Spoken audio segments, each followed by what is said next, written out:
প্রেমী তোমারে প্রণাম জানাই, প্রেমী প্রণাম জানাই। এসেছো তুমি প্রভু পিতা ধরিতে, এসেছো তুমি প্রভু পিতা ধরিতে। নাই নাই আরে ভয় নাই, নাই নাই আরে ভয় নাই, তোমারে প্রণাম জানাই, প্রেমী প্রণাম জানাই।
তোরা যাই রে রে পরম পিতার নামে যাই রে তোরা যাই রে পরম পিতার নামে যাই রে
ফুলমণি তোরা যাই তোরা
দেবতা ব্যথা হারি থাকিও না ভুলিয়া ও দেবতা ব্যথা হারি থাকিও না ভুলিয়া আশার মানি কহো আপন হাতে স্থির করিল দুনিয়া আশার মানি কহো আপন হাতে করিতে দুনিয়া ও দেবতা ব্যথা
ধরণী ধুলি পথে সে যে মানিক ছড়ায় যায়।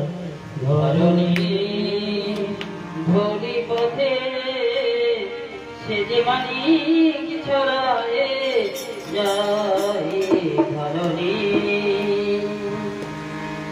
ভুলি পথে সে যে মানিক ছড়ায় যায় তোরা আয় আয় আয় আয় তোরা আয় আয় আয় রে তোরা আয় আয় আয় তোরা আয় আয় আয় রে যে মানিক ছড়ায় যায় ধরণী ভুলি পথে সে যে মানিক ছড়ায় যায় ধরণী ভুলি পথে সে যে মানিক ছড়ায় যায় ধরণী ভুলি পথে সে যে মানিক ছড়ায় যায় নিতে নব সুন্দর রূপ মনোহর নিতে নব সুন্দর রূপ মনোহর নিতে নব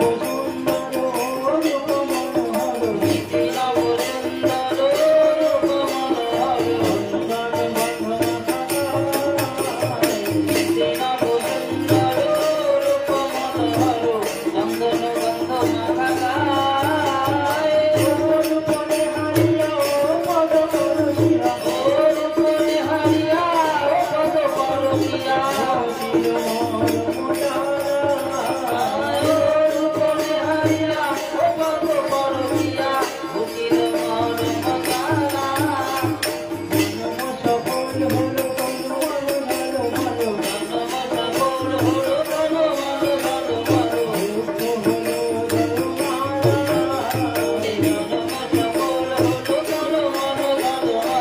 দুঃখ হলো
ভুলি পথে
জয় গুরু 1295 সাল 30শে ভাদ্র দারুণভূমি তিথিতে ঠাকুরের আবির্ভাব স্বর্গ মর্ত্য পাতাল কবির ভাষায় কেমন ছিল সেই মুহূর্তটা আমি তুলে ধরছি আমার মতো।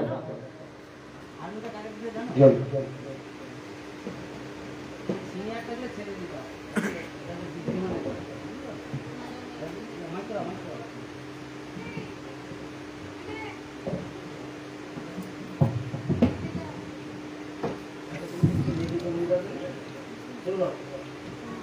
ধরন নাচে নাচে রে পাইয়া গোবিন্দ ধরা নাচে রে ধরা নাচে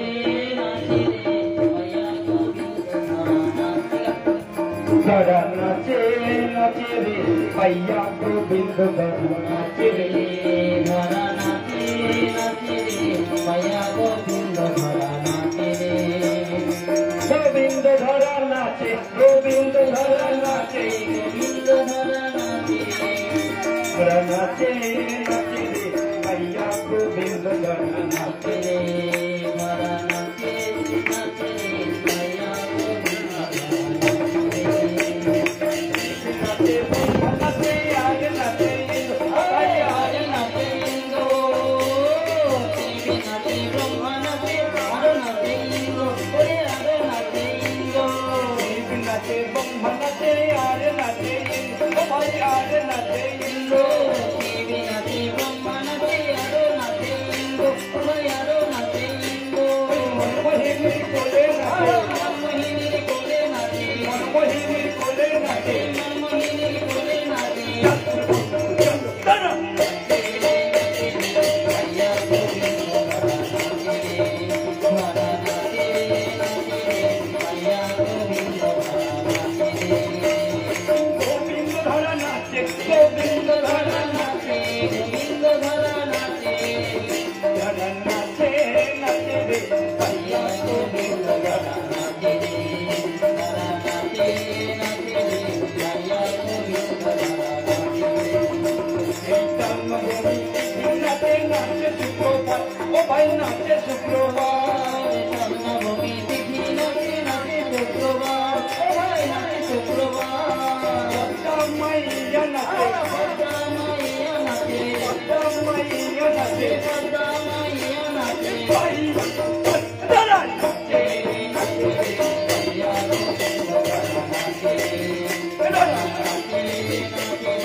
परम ঘরে মোবাইল শ্রী ঠাকুর কুলচন্দ্র চরণে জানাই কোটি কোটি প্রণাম। পরমারাধ্য জগৎ জননী শ্রী বর্মার চরণে জানাই কোটি কোটি প্রণাম। পরম পূজ্য পাদ শ্রী বর্ধা চরণে জানাই কোটি কোটি প্রণাম। পরম পূজ্য পাদ শ্রী আচার্যদের চরণে জানাই কোটি কোটি প্রণাম। উপস্থিত শ্রদ্ধা দাদা ভাই বোন সকলকে আমার যথাস্থানে জয়গুরু প্রণাম জানিয়ে আমি দু চারটি ঠাকুরের গল্পের কথা বলবো। এক বৃদ্ধ চাচা, মুসলিম চাচা, তিনি একটি সময় খুব ঝড় জল চলছে, ঠিক সেই সময় এক রাস্তায় জল জমে পথ দিশাহারা হয়ে নয়নজলিতে ডুবে যাচ্ছে। ঠিক সেই সময় সেই মুসলিম চাচা আল্লাহ আল্লাহ বলে চিৎকার করছে। আর ঠিক তখন স্কুলে ছিলেন আমার শ্রী ঠাকুর অনুকূল চন্দ্র। মাস্টারমশাইকে জোর করে ছুটি নিয়ে সে যে আর্তনাদ তার মনের মধ্যে ঢুকেছে, সে আমাকে ডাকছে, তাই বলে সে দৌড়িয়ে আসে এবং সেই চাচাকে নয়নজলি থেকে উদ্ধার করে তখন তার চাচার শরীর বরফে ঠান্ডা হয়ে যায়। পাশের বাড়ি নিয়ে গিয়ে বলল, একটু বাড়িতে যারা আছেন না, আপনারা যদি একটু আগুন জ্বালিয়ে দেন এই বৃদ্ধ বেঁচে যাবে, এর হাত পা খুব বরফ হয়ে গেছে। সেদিন সেই পাশের বাড়ির লোক আগুন জ্বালিয়ে দেয় এবং শুকনো জামা কাপড় বের করে দেয়। পাশে সেই অনুকূল বালক তাদের অনুরোধ করে, যদি পারেন তো এক গ্লাস গরম দুধ তৈরি করে দিন, এই বৃদ্ধ চাচার শরীর যে ঠান্ডা হয়ে গেছে তাকে বাঁচাতে হবে। সেদিন কিন্তু সেই অনুকূল এই ব্যবস্থাতে সেদিন চাচা বলে, আমি আল্লাহকে জানি না বাবা, তুমি আমার আল্লাহ, তুমি আমার আল্লাহ। সেদিন তার আত্মনাদ মানুষের মধ্যে এক বিশাল, কিভাবে মানুষ হয়, সমস্ত মানুষকে নিয়ে ঠাকুর চলেন। আরেকদিনের একটি ঘটনা, পাশের বাড়ি, পাশের পাড়া মাতা বনমোহিনী দেবী তার পুত্রকে নিয়ে গিয়েছিলেন হরিপুরে। উমেশ চন্দ্র রায় তার লতায় পাতায় সম্পর্কে, আমার মনমোহিনী দেবীর দাদা সম্পর্কে, সেই বাড়িতে নিয়ে গিয়ে সেখানে গোপালের পুজো হয়। গোপালের বালকের বয়স খুব ছোট। তখন এই যখন পুজো অর্চনা করছে, ছোট্ট বালক বারবার ডিস্টার্ব করছে, বিরক্ত বোধ করছে। তিনি ফুল দুব্ব সব সরিয়ে দিয়ে, ঠাকুরকে সরিয়ে ফেলে দিয়ে নিজে সিংহাসনের উপরে উঠছে। দিয়ে দু তিনবার করার পরে বিরক্ত হয়ে গিয়ে উমেশচন্দ্র বাইরে থাকা মাকে গিয়ে সব বলে। মা অনুকূলকে একটি সপাটে থাপ্পড় মারে, নিয়ে ঘরে নিয়ে বাইরে নিয়ে চলে যায়। আবার উমেশচন্দ্র দারোয়ান ছিল বাইরে, দারোয়ানকে দিয়ে টোটাল দরজা বন্ধ করে রেখেছে। দিয়ে উমেশচন্দ্র আবার গোপালের পুজো করছে।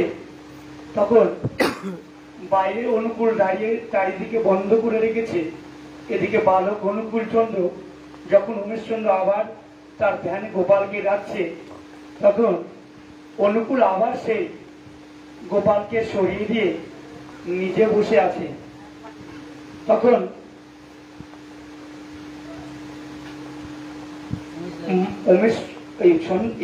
উমেশচন্দ্র তার মাতাকে বলে, কি অবাক, তোরা কি দারোয়ানকে ডাকে, কে অনুকূলকে এখানে আসলো কি করে? তখন দারোয়ান বলছে, আমি তো দরজা লাগিয়ে দিয়েছি, মায়ের কাছেই তো ছিল, তাহলে কি করে হলো? উমেশচন্দ্র মনে মনে ভাবলেন যে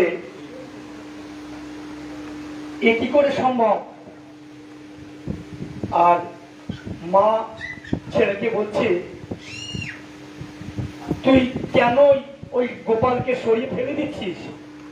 তখন মাকে বলে, আমাকে কেন বারবার ডাকে, আমাকে কেন বারবার ডাকে, আমাকে ডাকে বলেই তো আমি যাই। তখন উমেশচন্দ্র বলে ভাবছেন, আমি যে গোপালকে এতদিন পুজো করেছি,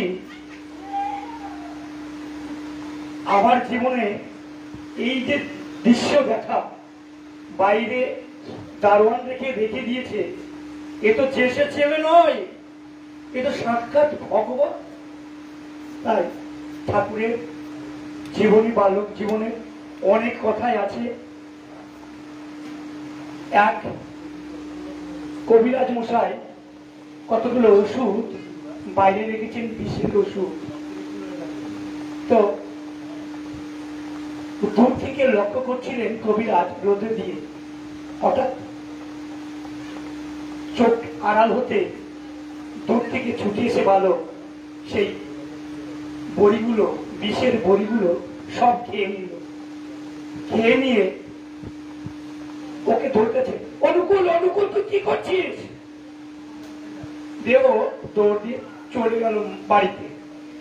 তো এই অবস্থা দেখে তখন কবিরাজ মশাই তো সারাক্ষণ মানে চিন্তা যাচ্ছে, সময় যত বাড়ছে এই বিষের ওষুধ যদি খায় নির্ঘাত মৃত্যু ছাড়া কিছু না। অনেকগুলো বড়ি ছিল, সঙ্গে সঙ্গে ছুটে যায় মনোদিদির কাছে, মনমোহিনী দেবীর কাছে।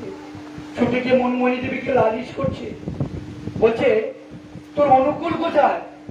কে দেখে অনুকূল দিব্যি খেলা করছে। অতভাগ কবিরাজ মশাই, এ কি করে সম্ভব? সে যে বিষের বড়ি খেলে মানুষ মারা যায়, আর সেখানে কিনা সমস্ত বড়িগুলো সে খেয়ে রেখে দিল। আমরা শুনেছি অমৃতে যে বিষ পান হয়েছিল মহাদেব গলার মধ্যেই রেখে দিয়েছিল, তার নাম হচ্ছিল নীলকণ্ঠ।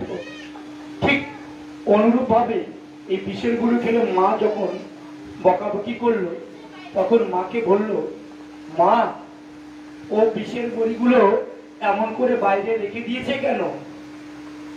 রোদ্রে ভাবে রাখতে নেই, ওকে কোনো জায়গায় রেখে ঢেকে রাখতে হবে। যে কেউ খেতে পারে, একটা কুকুর এসে তো খেতে পারে, যে কোনো প্রাণী তো খেতে পারে, তাহলেই তো সে মারা যাবে।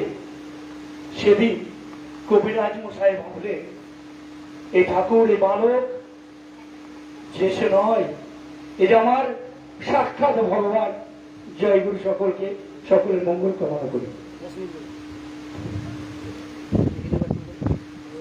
আমার লাস্টে দিবেন একবারে,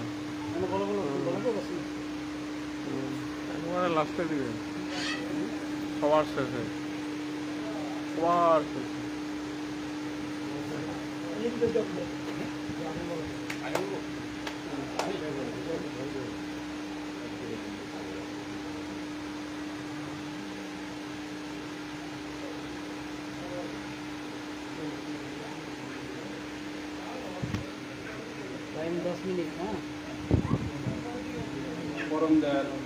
বিছাও ওইদিকে, ওইদিকে পরম দয়াল শ্রী ঠাকুরের রাতুল চরণে আমার প্রণাম জানাই।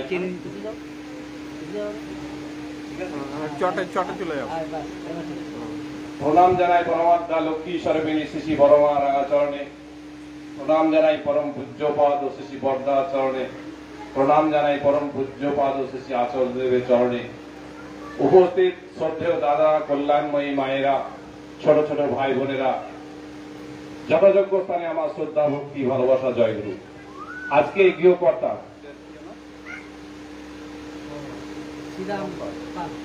শ্রীদাম পালদা আজকের এই সৎসঙ্গের আয়োজন করেছেন। তার উদ্দেশ্য পারিবারিক মঙ্গল কামনা। আমি পরমপিতা রাতুল চরণে পারিবারিক মঙ্গল প্রার্থনা করি। সে সঙ্গে পারিপার্শ্বিক এখানে যারা এসেছেন, বাসেননি, মাইকে শুনছেন, আমি প্রত্যেকের সর্বাঙ্গীন মঙ্গল প্রার্থনা করি প্রভু রাতুল চরণে। এক মন্দিরে মার্বেলের সিংহাসন আছে, সেখানে পুরোহিত ফুল, বেলপাতা, ধূপ, ধুনো দিয়ে পূজা অর্চনা করে। সেখানে ভোগ বিভিন্ন রকমের ভোগ নিবেদন করা হয়, মানুষে প্রণামী দেয়, প্রণাম করে। কিন্তু সেই মন্দিরেই যেখানে বসার জায়গা সেখানেও মার্বেল। তো একদিন যেখানে বসার মার্বেল, সেই মার্বেল সিংহাসনের মার্বেলকে বলছে, জানিস তো ভাই, ভগবানের বিচার নাই। শুনে সে সিংহাসনের মার্বেল বলছে, কেন রে ভাই, ভগবানের বিচার নেই কেন? আমরা তো এমন বলে থাকি অনেক সময় মানুষরা। জানিস তো, তুইও মার্বেল, আমিও মার্বেল। তো তোকে সবাই প্রণাম করছে, ভোগ নিবেদন করছে, কত সুন্দর ধূপ ধুনো দিয়ে প্রণামী দিচ্ছে, আর আমাকে জানিস তো দাপাদাপি করছে, বসছে, আমার উপরে কত অত্যাচার করছে। তুইও মার্বেল, আমিও মার্বেল। তাই বলছি ভগবানের কোনো বিচার নাই। এই শুনে সেই সিংহাসনের মার্বেল বলল, না রে ভাই, তুই ভুল জানিস, ভুল বুঝেছিস, ভগবানের বিচার ঠিক আছে। বলে, বিচার আছে? হ্যাঁ, কেন, কিভাবে বল? বলে, আমার প্রভু, আমার কারিগর যিনি, দেখ আমাকে কতভাবে কেটেছে, তার মনের মতো করে তৈরি করেছে, কতভাবে কত চিনি দিয়ে আমাকে টুকরো টুকরো করে কেটেছে তার মনের মতো তৈরি করতে। আর আমি সমস্ত অন্যায় বা সমস্ত কষ্ট সহ্য করেছি তার মনের মতো হওয়ার জন্য। আর আমি কষ্ট সহ্য করে তার মনের মতো হয়েছিলাম বলে আমার হৃদয়ে প্রভু আছেন। তাই এত তুই যা বলছিস, পূজা অর্চনা প্রণামী প্রণাম সব তার জন্য। তখন কিন্তু চেষ্টা করেছিল, তুই কিন্তু সহ্য করতে পারিসনি, তুই খালি খালি হয়ে ফেটে গেছিস, তাই তোকে বসার আসন করেছি। তো আমরা মানুষরা প্রভু চান তার মতন আমরা যেন হয়ে উঠি, তিনিও চেষ্টা করেন, কিন্তু আমরা সহ্য করতে পারি না। ঠাকুর বললেন, সহ্য করো মানে ক্ষমা করো। তার মনের মতো আমার ঠাকুর এক ভক্তকে বলেছিলেন যে, তোদের কাছে আমি একটা জিনিস চাই, সেটা হলো তোদের হৃদয়ে কামিনী কাঞ্চন সরিয়ে দিয়ে হৃদয়ে একটু জায়গা করে দে। তোদের হৃদয়ে বসলেই আমি তোদের মুখে হাসি ফোটাতে চাই। আমি তোদের একটাই উদ্দেশ্য, তোদের সবাইকে আমি হাসি দেখতে চাই, আনন্দ দেখতে চাই। পরম পিতার এই উদ্দেশ্য। কিন্তু যতক্ষণ আমি তার না হয়ে উঠব, ততক্ষণ তিনি আমাদের কিছুই করতে পারবেন না। তিনি হলেন ম্যাগনেট, আমরা হলাম লোহা। ম্যাগনেট যেমন লোহাকে টানে, তেমনি আমাদেরকে টানার চেষ্টা করেন। কিন্তু লোহায় যদি মরিচা পড়ে থাকে, তাহলে সেই লোহাকে সেইভাবে টানতে পারে না। তাহলে লোহার মরিচাটা যদি আমি কোনো কিছু দিয়ে ঘষে তুলি, তাহলে কিন্তু তার মধ্যে লোহা এবং ম্যাগনেট চুম্বকের মধ্যে টানটা সর্বাঙ্গীন হয়, সঠিক হয়। যতটা সঠিক হবে ততটাই তাদের জীবন যশ বৃদ্ধি। আমরা যেগুলো চাইছি, মেয়ের পড়াশোনা ঠিক হোক, ছেলে ঠিক কাজে পাক, বা সমস্ত কিছু আমরা যে চাইছি জীবনে, চাওয়াটা ঠিক, ওর চাওয়াটা হয়তো ঠিক না, আমার মনের মতো করে চাইছি। তাই কি চাইতে হবে তিনি সেটা বলে দিলেন, তোমার ইচ্ছায় মঙ্গল হয়, জানি না কি সে আমার মঙ্গল হবে, আমার ভিতরে তোমার ইচ্ছাই পূর্ণ হোক। আমরা শুধু তাকেই চাইতে পারি। তার প্রতিষ্ঠা কিভাবে হয়? আমার চলা বলা করা খাওয়া, নারীদের দেশ ভূষা কথা, সমস্ত কিছুর মধ্য দিয়ে আমার হৃদয়ে যতক্ষণ সেই প্রভুকে জাগ্রত না করব, ততক্ষণ আমার ভিতরে আর একটা শয়তানি আছে, সেটা কিন্তু জাগ্রত হয়। আর সেটা যতক্ষণ যত জাগ্রত হবে, আমার চলা বলা, আমি মানুষ থেকে অমানুষে তত পরিণত হব। আর যতক্ষণ আমি তাকে জাগ্রত করে রাখবো, ততটা আমার মনুষ্যত্ব ঠিক হবে, আমার চলা বলাটা ঠিক হবে। তাহলে জাগ্রত করতে গেলে কি করতে হয়? তাকে নির্দিষ্ট সময়ে ধরতে হয়।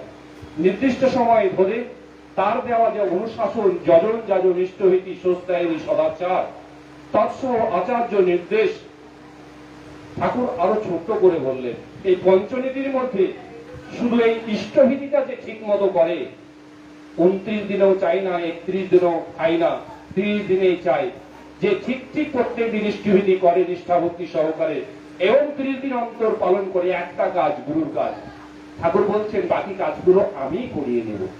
কত ছোট করে বললেন, কারণ এটা হচ্ছে কলিযুগ, মানুষ ধর্মের কথা অত শুনতে চাইবে না।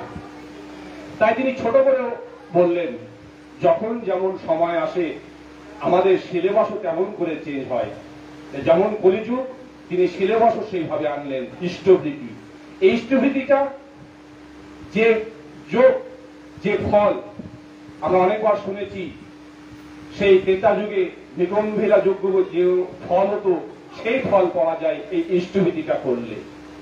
তাই আপনাদের কাছে অনুরোধ, তার হয়ে উঠতে হবে, তার দেওয়া যে প্রার্থনা ঠিক মতো করতে হবে।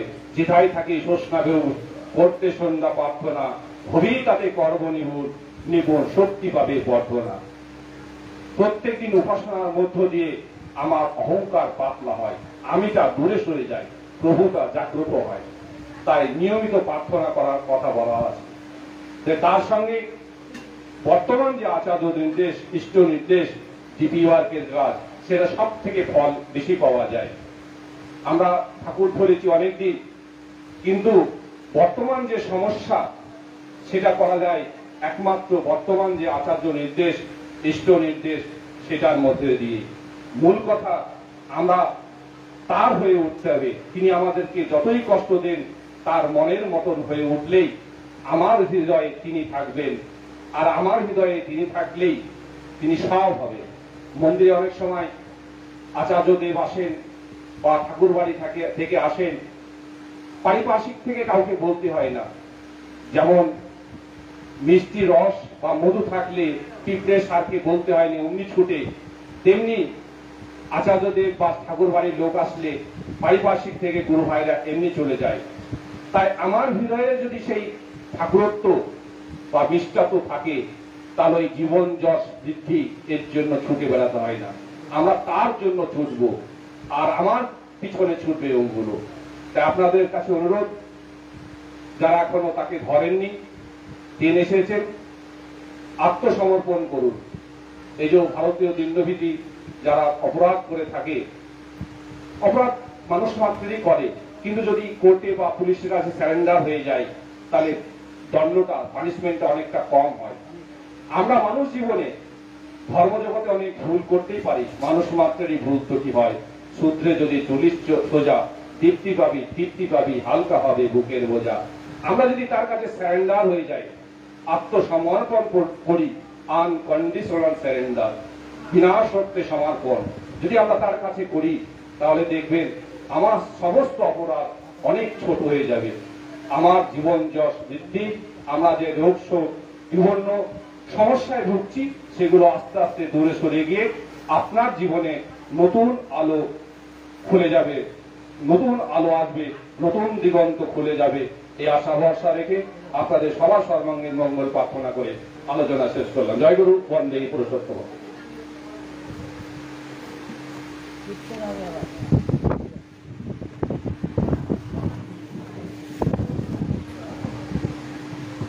পিছাও আর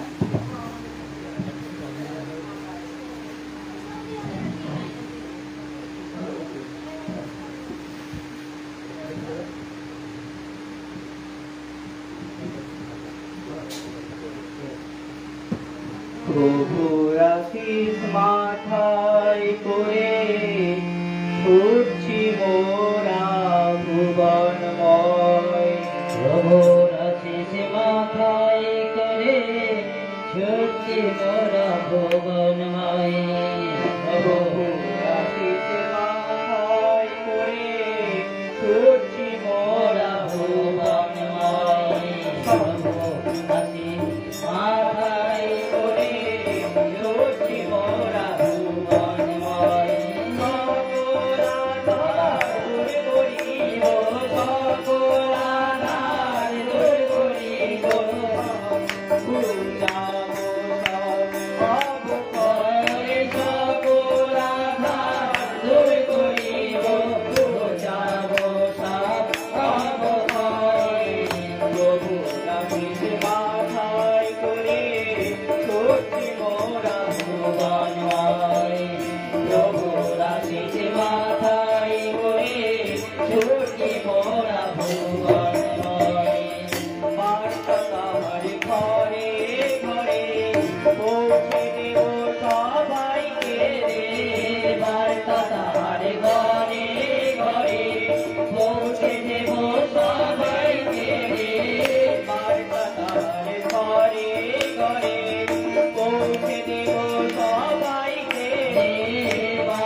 তাহারা শেষ বাণী ঘরে ঘরে দেব বাণী নিত্য তাহারা শেষ বাণী ঘরে ঘরে দেব বাণী নিত্য তাহারা শেষ বাণী ঘরে ঘরে দেব বাণী ওরে সবাই হবে সঙ্গী মোদের সবাই হবে সঙ্গী মোদের জীবন হবে পুণ্যময় ওরে সবাই হবে সঙ্গী মোদের জীবন হবে পুণ্যময় জীবন হবে পুণ্যময়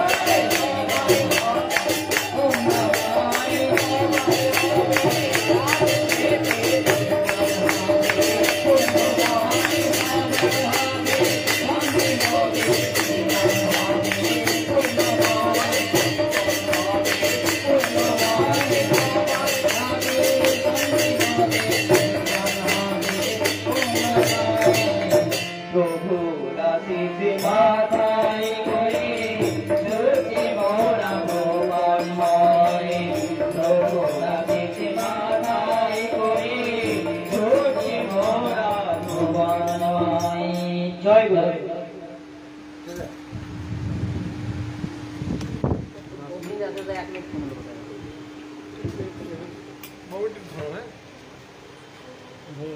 দেখবা চলতে ঠিক আছে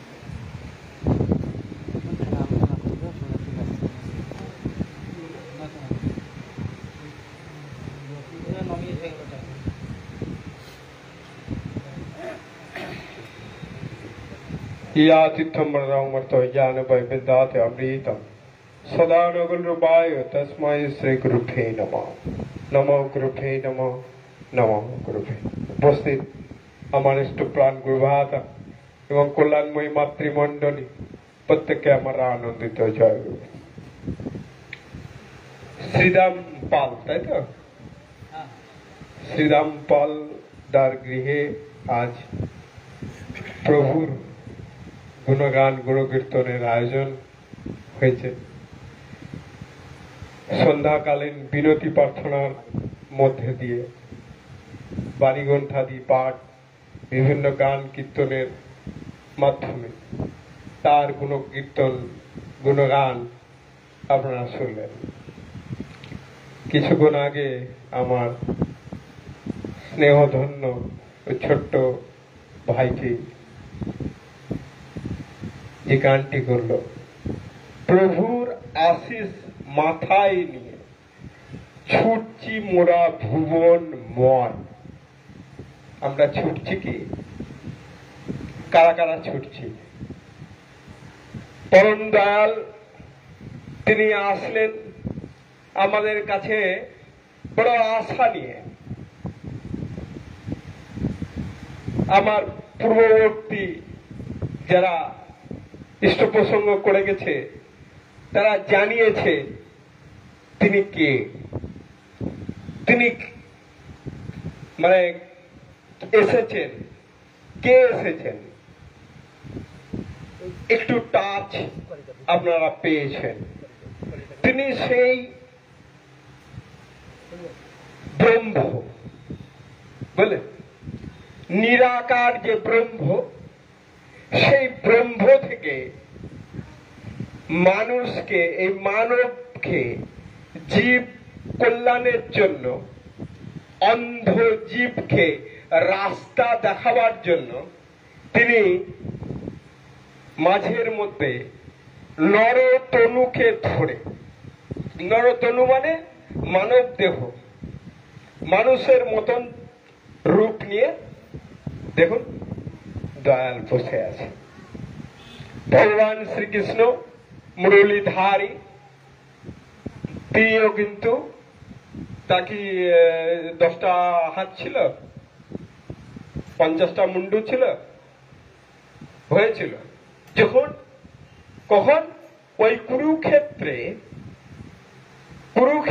যখন অর্জুনকে বিশ্বরূপ দেখালেন তখন তিনি তার সহস্র বাহু সহস্র মস্তিষ্ক তিনি বের করেছিলেন বিশ্বরূপ দেখিয়েছিলেন তাছাড়া তিনি মানব শরীরে রামচন্দ্র, চৈতন্য মহাপ্রভু, ঠাকুর রামকৃষ্ণদেব সবাই সেই নরতনু ধরে আমাদেরকে পথ দেখাবার জন্য। আমরা অন্ধ জীব, আমরা এই অথাও সাগরে পড়ে এই ভব সিন্ধুতে, এটা একটা ভব সিন্ধু, এই ভব সিন্ধুতে পড়ে আমরা খাবি খাচ্ছি। তাই পরম দয়াল বড় আশা করে বললেন যে আমি উলোবনে মুক্তা ছড়ায়ে গেলাম, যে জহরি সে ঠিক চিনে লইবে। যে জহরি সেই মুক্তটাকে ঠিক কালেক্ট করবে ওই উলোবন থেকে। সেই মানে মুক্তগুলো হচ্ছে যজন, যাজন, ইষ্টভীতি, সস্তয়নী আর সদাচার। এই যজন, যাজন, ইষ্টভীতি, সস্তয়নী, সদাচার এগুলো হচ্ছে সেই মুক্ত। তিনি উলবনে ছড়িয়ে গেছেন, যে জহরি সে ঠিক সেটাকে চয়ন করবে। তা আমাদের মধ্যে কে কে জহরি? এখন যদি বলি হাত তুলেন তো জহরিকে, পারবেন হাত তুলতে? আমিও পারবো না, কারণ সেই জহরি হতে পারিনি। তো জহরি হতে গেলে কি করতে হবে? তার নির্দেশগুলো ঠিক ঠিক ভাবে পালন করতে হবে। তার নির্দেশগুলো ঠিক ঠিক ভাবে পালন না করলে আমাদের পদে পদে বিপদে পড়তে হয়। আপনাদেরকে একটু দৃষ্টান্তের কথা বলি। দৃষ্টান্ত থেকে সিদ্ধান্তে কিভাবে আসা যায়। ঠাকুরের লীলা পার্ষদ পঞ্চানন সরকার আর যতীন্দ্রনাথ দাশগুপ্ত, এই দুজনে সাপ আর বেজির মতন সম্পর্ক, বলেন? সাপ আর বেজির মতন সম্পর্ক, মাঝে মধ্যে এই ঝামেলা লেগে যায়। পঞ্চানন্দা একদিন যতীনদাকে বলছে, আপনি জানেন আমার নাম পঞ্চানন? তখন যতীনদা বলছে, পরম পিতার দয়ায় আমি দশাননকে কেয়ার করি না, তো আপনি পঞ্চানন। দশানন যিনি রাবণ, তাকে দশানন বলা হয়। পরম পিতার দয়ায় আমি দশাননকে কেয়ার করি না, আর আপনি সাধারণ পঞ্চানন, তাই তো? এই ছিল তাদের মধ্যে সম্পর্ক। একদিন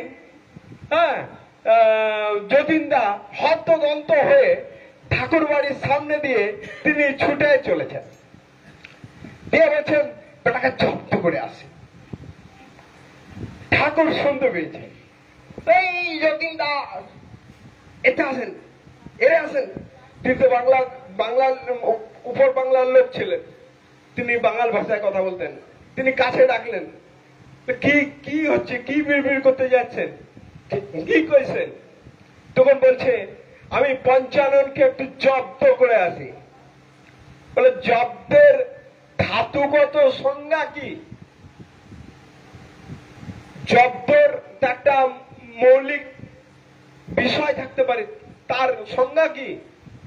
তখন মানে যতীনদা আমতা আমতা আমতা আমতা করছে, বলতে পারছে না।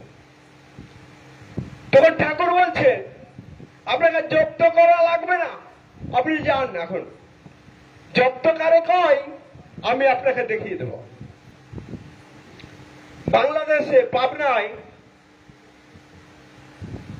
কিছু জবন, যাদেরকে আমাদের মুসলিম ভাই বলে, সেই মুসলিম ভাইয়ের মধ্যে একজন সন্ডা মার্খার লোক ছিল, বুঝলেন? সে ওই সৎসঙ্গে ঠাকুর বাড়ির আশ্রমের বিভিন্ন ওই শাকসবজি লাগানো থাকতো, ওই গরু ছেড়ে দিত, কখনো কখনো ওই বেড়া ভেঙে দিত, কখনো কখনো ওই সৎসঙ্গের দাদাদেরকে নাই অন্যায় করতো, কুকথা দুকথা বলে দিত, এরকম করতো, বুঝলেন।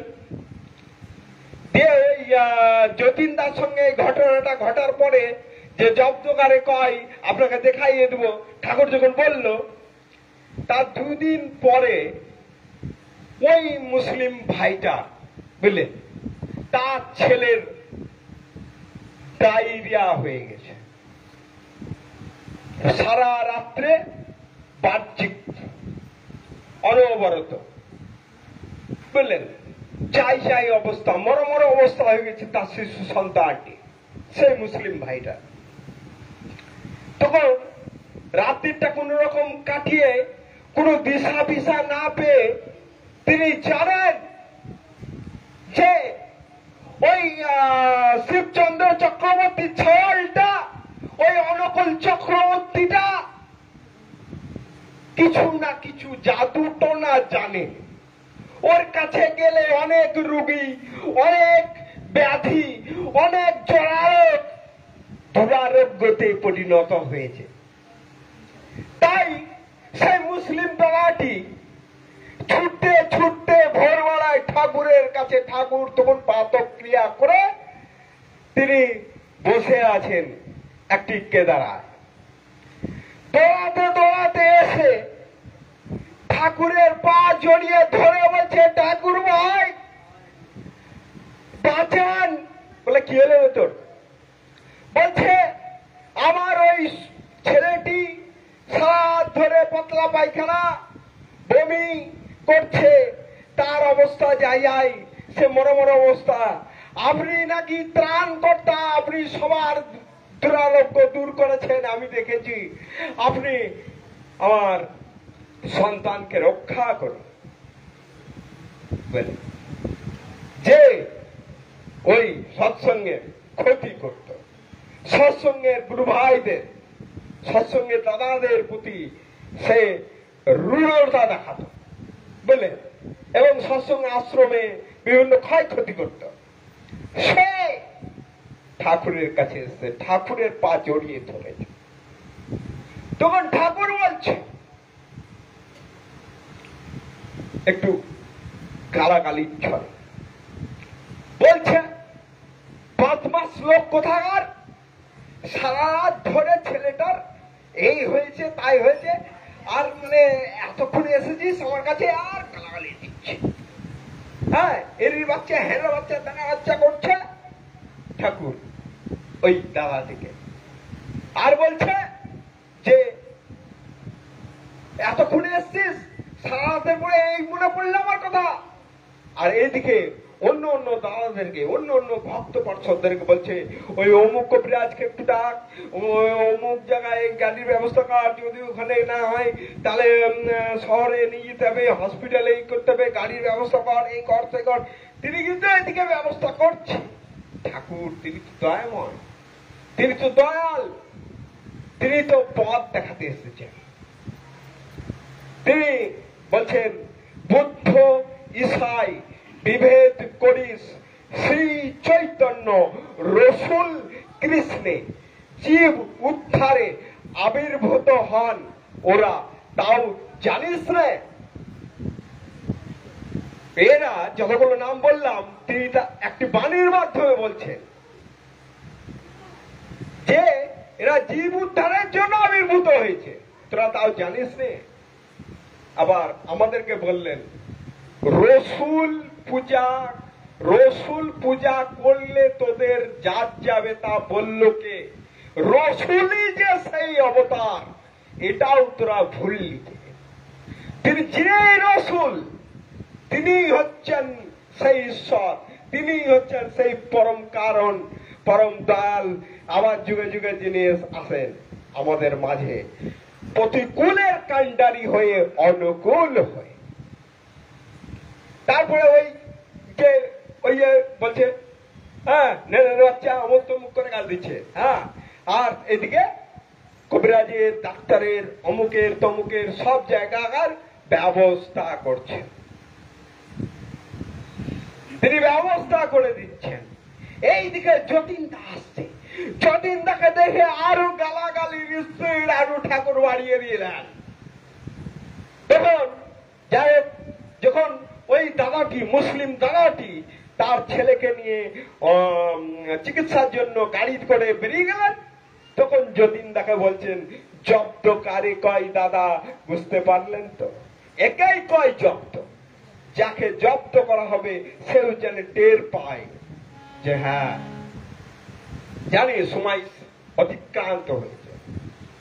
তবু যে আপনাদের এই এলাকায় এসেছি, সব দিন তো আশা হয়ে উঠতে পারে না, হয় কি?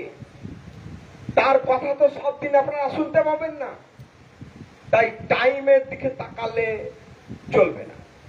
যদি 2-1 মিনিটের দিক ওদিক হয়ে যায় তো যাবে।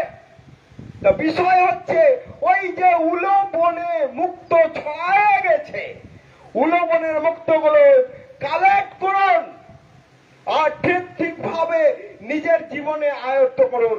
আর তাকে এখনো পর্যন্ত যারা গ্রহণ করেননি, আসুন সাদরে তাকে গ্রহণ করুন এবং তার ওই পঞ্চবিধান, পঞ্চনীতিটাকে আয়ত্ত করুন।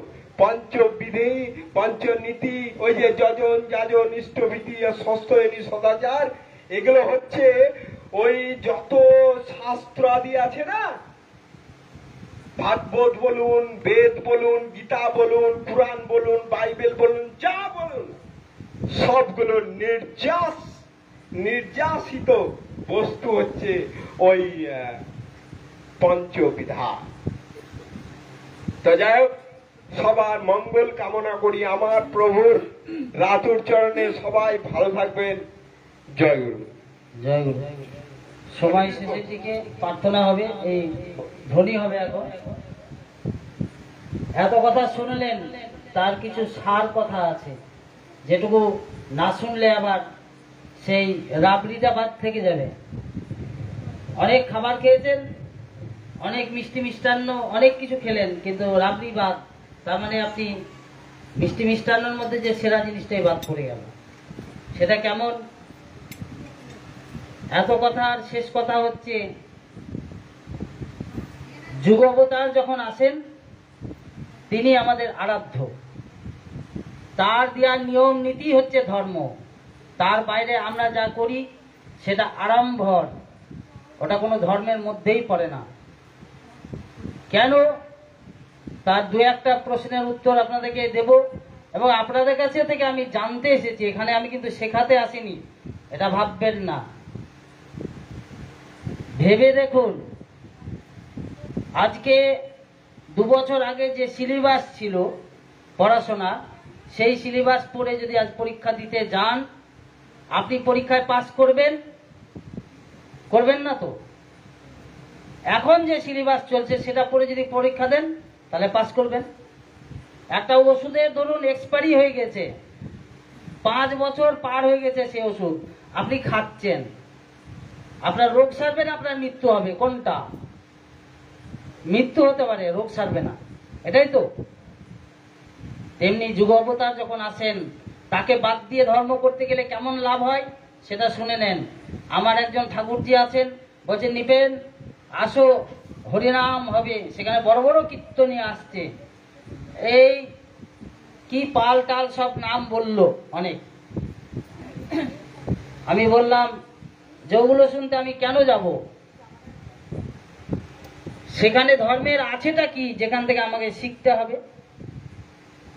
আগেই তো সে 50,000 টাকা নিচ্ছে, এসি গাড়িতে আসছে, তার ছেলে মেয়েরা লাক্সারি করে বেড়াচ্ছে, বাড়ি থেকে মাছ মাংস ঢালাও খাচ্ছে, জীব হত্যা করছে। তার কাছে আমি যাব ধর্ম শুনতে? এটা কি করে হয়? সারা পৃথিবীর লোক গেলে আমি যাব না। এমন একজন বাপ মা থেকে জন্মগ্রহণ করেছি, খুব ভেবে দেখবেন। পিতার শ্রদ্ধা করতে জানে না, শিবের মাথায় জল ঢেলে বেড়াচ্ছে। বলুন, লাখ জনম জল ঢেলে কিছু হবে? এগুলো আমার প্রশ্ন, আমার জানার ইচ্ছা আপনাদের কাছে। আজকে যদি আপনার সামনে শ্রীকৃষ্ণকে দাঁড় করিয়ে দিই, আপনি চিনতে পারবেন শ্রীকৃষ্ণ দাঁড়িয়ে আছে আপনার সামনে?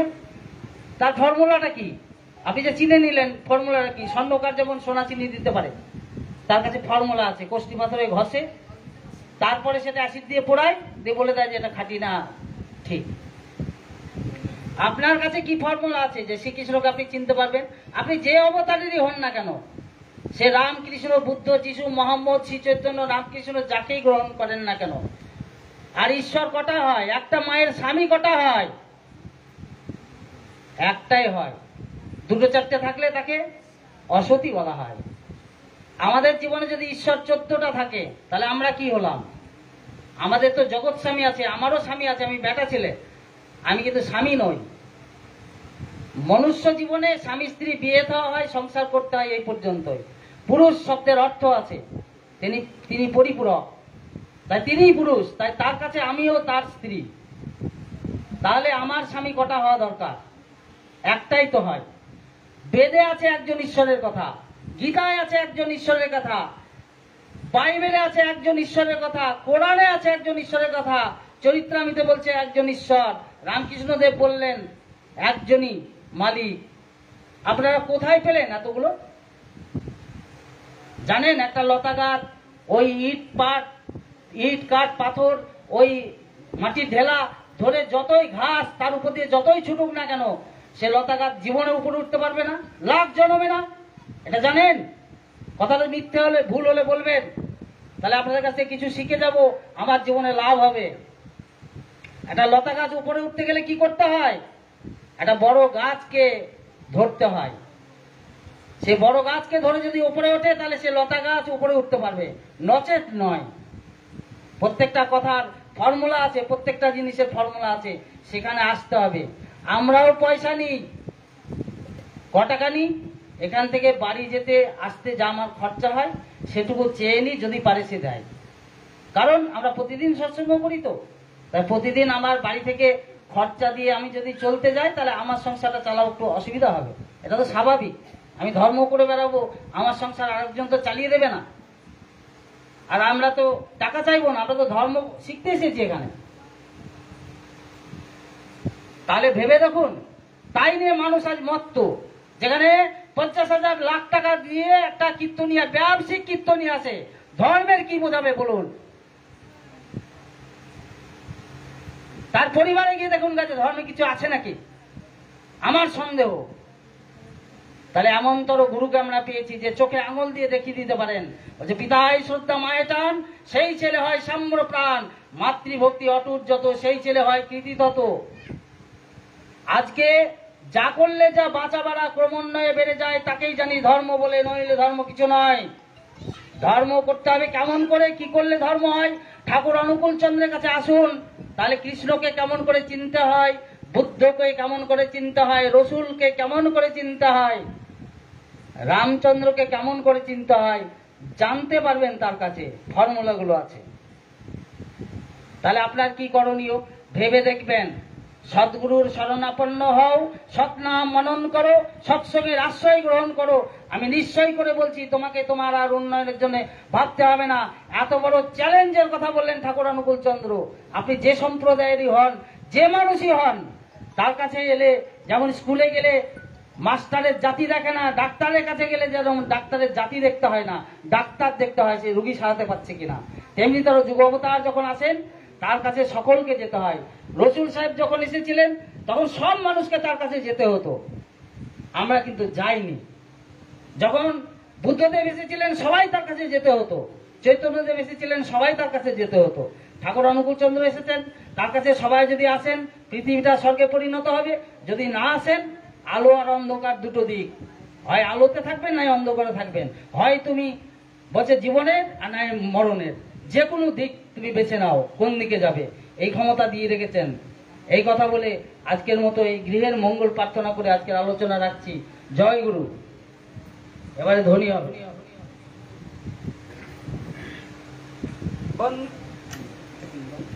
বন্দে পুরুষোত্তমম, বন্দে পুরুষোত্তমম, বন্দে পুরুষোত্তমম, বন্দে পুরুষোত্তমম, বন্দে পুরুষোত্তমম। বন্দে পুরুষোত্তমম। পরম প্রেমময় শ্রী শ্রী ঠাকুর অনুকূল চন্দ্র জি কি জয়। পরম প্রেমময় শ্রী শ্রী ঠাকুর অনুকূল চন্দ্র জি কি জয়। পরম প্রেমময় শ্রী শ্রী ঠাকুর অনুকূল চন্দ্র জি কি জয়। পরম প্রেমময় শ্রী শ্রী ঠাকুর অনুকূল চন্দ্র জি কি জয়। পরমনাথা জগৎ জননী শ্রী শ্রী বর্মা জয়। পরমনাথা জগৎ জননী শ্রী শ্রী বর্মা জয়। পরমনাথা জগৎ জননী শ্রী শ্রী বর্মা জয়। পরম পূজ্যপাদ শ্রী শ্রী বর্দা জয়। পরম পূজ্যপাদ শ্রী শ্রী বর্দা জয়। পরম পূজ্যপাদ শ্রী শ্রী বর্দা জয়। পরম পূজ্যপাদ শ্রী শ্রী আচার্য দেব জয়।